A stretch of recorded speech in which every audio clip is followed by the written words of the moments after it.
Suman TV ప్రేక్షకులకు నమస్కారం. నేను Vasantha Lakshmi, yoga master trainer, specialist for weight loss.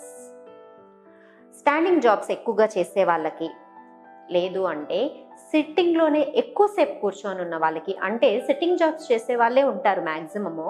వాళ్ళు చాలామంది లేసి తిరగడము, నడవడము అలా జరుగుతూ ఉంటుంది. అలా కాకుండా చాలామంది లైక్ బ్యాంకింగ్లో చూసుకున్నామంటే అకౌంట్స్ డిపార్ట్మెంట్ కానీ, లేదంటే ప్రొడక్షన్ డిపార్ట్మెంట్లో ఎలా ఉంటుంది అంటే ఎక్కువసేపు కూర్చొనే ఉంటారు, కూర్చొనే పనిచేస్తూ ఉంటారు. అప్పుడు ఏమవుతుందంటే వాళ్ళ స్పైన్ ఇలా వంగిపోవడం వల్ల స్పైన్ స్ట్రెంగ్త్ అనేది తగ్గిపోతుంది.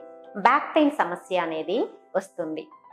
నడుస్తూ ఉన్నప్పుడు బ్యాక్ పెయిన్ వస్తుంది, వంగడానికి సమస్యగా అనిపిస్తూ ఉంటుంది. వాళ్ళు లేచి ఏదైనా పనులు చేసుకున్నామంటా కూడా చాలా బ్యాక్ పెయిన్ అనేది ఇబ్బంది పెడుతూ ఉంటుంది. ఈ బ్యాక్ పెయిన్ సమస్య ఉన్న వాళ్ళు పెయిన్ జెల్స్ ఎక్కువగా యూస్ చేస్తూ ఉంటారు, టాబ్లెట్స్ ఎక్కువగా యూస్ చేస్తూ ఉంటారు. ఆ పెయిన్ జెల్ యూస్ చేసినప్పుడు, లేదంటే మనం మెడిసిన్స్ తీసుకున్నప్పుడు ఏమవుతుందంటే ఆ వచ్చిన పెయిన్ని మాత్రమే అక్కడికక్కడ ఆ సమయానికి అణిచివేసేలాగా ఉపయోగపడుతుంది. ఆ టైంలో కొద్దిసేపు తగ్గినట్లే ఉంటుంది, మళ్ళీ యాజ్ ఇట్ ఈజ్ అలానే బ్యాక్ పెయిన్ అనేది మొదలైపోతుంది. అలా కాకుండా మనం ప్రాబ్లం ఎక్కడుంది ఆ రూట్ నుంచి దాన్ని సమూలంగా తగ్గించడానికి ప్రయత్నం చేశామనుకోండి, మరలా తిరిగి మనకు బ్యాక్ పెయిన్ అనేది రాకుండా ఉంటుంది. సో ఇలా బ్యాక్ పెయిన్ తోటి ఇబ్బంది పడే వాళ్ళకి యోగాలో చాలా సింపుల్గా చేసే టెక్నిక్సే ఉంటాయి. బ్యాక్ పెయిన్కి సంబంధించినవి చాలా హార్డ్గా ఏమీ ఉండవండి, చాలా సింపుల్గానే ఉంటాయి. బట్ డైలీ ఒక 10 మినిట్స్ నుంచి 15 మినిట్స్ మార్నింగ్ సివియారిటీని బట్టి మార్నింగ్ ఈవినింగ్ ప్రాక్టీస్ చేస్తూ ఉన్నారు అనుకోండి, ఒక 30 days to 45 daysలో మీకు మంచి రిజల్ట్ అనేది వస్తుంది. ఏది కూడా వారంలో వచ్చేస్తుంది, 10 రోజుల్లో వచ్చేస్తుంది అంటే ఫేక్ ప్రామిసెస్ అవుతాయి అవన్నీ కూడా. అలా ఏం కాదు. ఏదైనా సరే ప్రాక్టీస్ అనేది మినిమం 30 నుంచి 45 days అనేది ప్రాక్టీస్ చేయండి, మంచి రిజల్ట్ అనేది ఖచ్చితంగా వస్తుంది. మరి ఈ వీడియోలో చాలా సింపుల్గా బ్యాక్ పెయిన్కి మాత్రమే చాలా రిలీఫ్ ఇచ్చే సింపుల్ ప్రాక్టీస్ ఏంటో చూద్దామా? చూడండి. ఇలా మెల్లగా మోకాళ్ళ మీదకి రావాలి. దీన్ని టైగర్ బ్రీతింగ్ పొజిషన్ అని అంటారనమాట.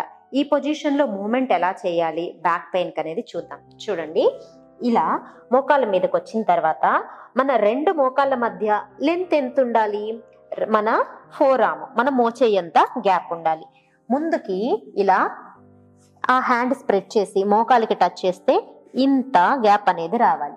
తర్వాత ఇక్కడి నుంచి ఇలా పైకి వచ్చిన తర్వాత ఇక్కడి నుంచి ఎక్స్ట్రా ఒక్క పామ్ డిస్టెన్స్ తీసుకోవాలి. చూడండి ఎలా ఎంత చక్కగా మెజర్మెంట్ తీసుకున్నానో.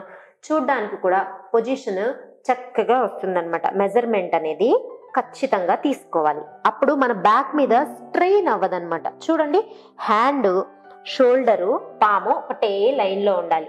అలా కాకుండా మనం చేసేటప్పుడు చేసే చిన్న చిన్న మిస్టేక్స్ ఉంటాయి. ఎలా అంటే ఇలా కొంచెం ముందుకు వచ్చేస్తారు, అప్పుడు హ్యాండ్, పాము ఒకటే లైన్లో ఉండదు, అప్పుడు బ్యాక్ స్ట్రెచ్ అనేది కరెక్ట్గా రాదు, స్ట్రెయిన్ అయిపోతుంది, హంప్ వచ్చేస్తుంది స్పైన్ మీద. అలా కాకుండా ఇలా ఒక స్తంభానికి ఒక స్తంభం కాదు, 4 స్తంభాలు ఒక గోడని ఎలా అయితే మనకు రూఫ్ని ప్రొటెక్ట్ చేస్తా ఉంటాయో, అలాగే ఈ 4 స్తంభాల్లాగా మన చేతులు, మోకాళ్ళు ఇలా ఉంచుకోవాలి.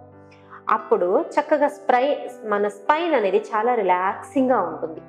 ఈ పొజిషన్కి రాగానే మనకు చాలా రిలాక్సింగ్గా అనిపిస్తుంది. దీని తర్వాత మెల్లగా మన స్పైన్ని అప్ అండ్ డౌన్ మూమెంట్స్ చేయాలి. చూడండి, breathe in, head up, spine down, breathe out, head down, ఎంత వీలైతే అంత spine up. Breathe in, head up, spine down, breathe out, head down, spine up. Breathe in, head up, spine down, breathe out, head down, spine up. Breathe in, breathe out. Breathe in, చాలా మెల్లగా చేయాలి. Breathe out. Breathe in, breathe out. Breathe in, breathe out. Breathe in, breathe out. ఇలా ఈ practices 6 నుంచి 10 times వరకు practice చేయాలి. తర్వాత మెల్లగా ఇలా మన హిప్ని హ్యాండ్స్ని ఇలా స్లోగా మూమెంట్ చేయాలి. మన స్పైన్ చాలా రిలాక్సింగ్గా అనిపిస్తూ ఉంటుంది. తర్వాత ఇలా రివర్స్లో యాంటీ క్లాక్ వైజ్